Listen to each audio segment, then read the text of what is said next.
The special situation.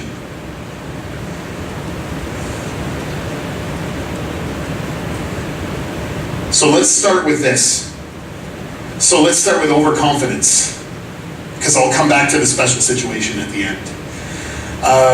When I was, again, in my early 20s, I'd whip myself into shape, early mid-20s, late 20s, I'd whip myself into shape, and I would feel unstoppable.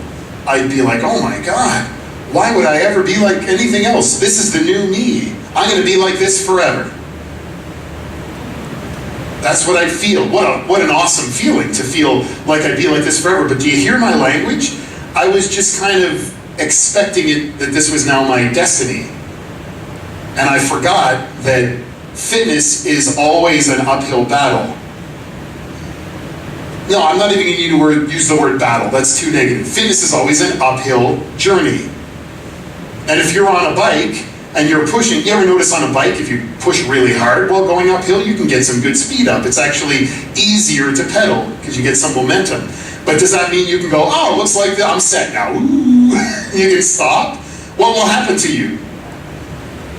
You'll be pulled back down. But here's the thing. I got very frustrated after a first few cycles through getting fat and slim again. It's like, why? What's going on here? I honestly felt like I didn't even like video games anymore. And there were times when I would get right into it and I'd sit down to play a game and I'd go, and I just use that because that's my trigger. You think of your triggers. But I'd sit down and I'd go, I'm not even interested anymore. So I'd even dangle that temptation in front of my face, not even interested anymore. Here is what I've found, both in personal experience and now in research. Your old bad habits that brought us to bad places, they usually involved a lot of pleasure. Yes? Why else would we do them? To lie in bed instead of getting up to go to a 6 a.m. workout is pleasurable. To order a pizza and have it brought right to your door it's pleasurable. Bing bong, pizza! And then you eat it, and these pleasure circuits get set down in your brain. I tell you this with a deep breath because it was hard for me to accept. Those old pleasure circuits never, ever go away completely. You may feel like you are never at risk. And that doesn't mean you're at risk. You have to be so careful, like you're walking through a minefield. But I want you to be respectful of the fact that all those old pleasure circuits will always be there. We went on vacation. We drove home to Nova Scotia in 2004. And we drove out of Timmins, heading east. And when we came back, the highway was different. Do you remember that when they adjusted the highway for the mine and we had left in between that time? So I'm driving like normal and I'm going, what the heck? Did I take a wrong turn? It's a straight highway. What's wrong with me? And because they had adjusted the highway. And now you notice if you're going out of Timmins, have you ever seen where the old highway used to be? You ever seen that? Now it's got a hump of dirt in front of it, but what do you imagine that old highway looks like now? Pretty grown over.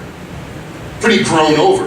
In highways, that's what happens when they're unused. Your brain's different. I want you to imagine for a second that you drive, you stop the car, you sort of climb over that dirt pile from the old highway, and it's as paved and fresh as the day it was made.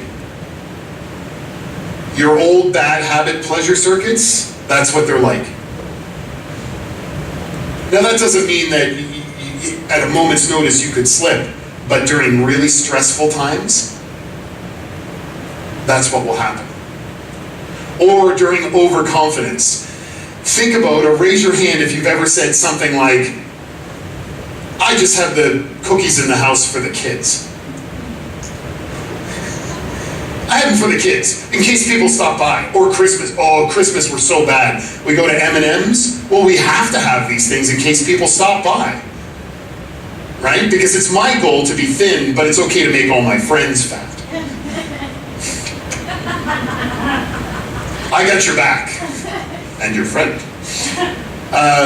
So we say things like that. We say things like, or, you know, I can have it in the house. I'm okay. I had to buy it. It was on sale. I couldn't afford not to buy that chocolate. And we have it in the house. That's overconfidence talking. I know. It's not a politically popular topic. Free to bet, but keep that chocolate away from me. So remember, what I'm talking about here is overconfidence. Overconfidence is the problem. So under temptation at the bottom, what to do about temptation? First thing, remember you are always vulnerable.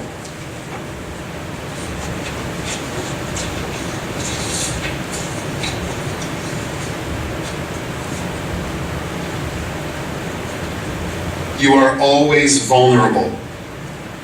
And what that means is, and you can write this afterwards, keep your distance. Keep your distance. From what? From your biggest temptations. I don't want you to be terrified. I want you to be respectful of the power of our old bad habits. Why? Because they really gave us a lot of pleasure. Like, I'll be completely honest. I loved sitting on the couch and watching TV and eating junk food. I didn't love what it did to me, but in that moment I loved it. I'm not a dumb person. If it was bad, if it felt awful right then, I wouldn't have done it. So what I have to know is I'm always vulnerable. To the point where sometimes if I feel vulnerable, I teach at the college part-time, and if I have a day where I haven't prepared food, and I'm driving back through Timmins, I will make a right after the Nighthawk, is that Nighthawk trailer? Instead of driving past KFC, A&W, McDonald's, I will actually make a right and drive past the hospital instead. It's so simple. It's just this. It's 2 more minutes in my drive. But because I'm respectful of the fact that a drive-through is so easy and I'm hungry and I'm vulnerable, just avoid it. Avoid it.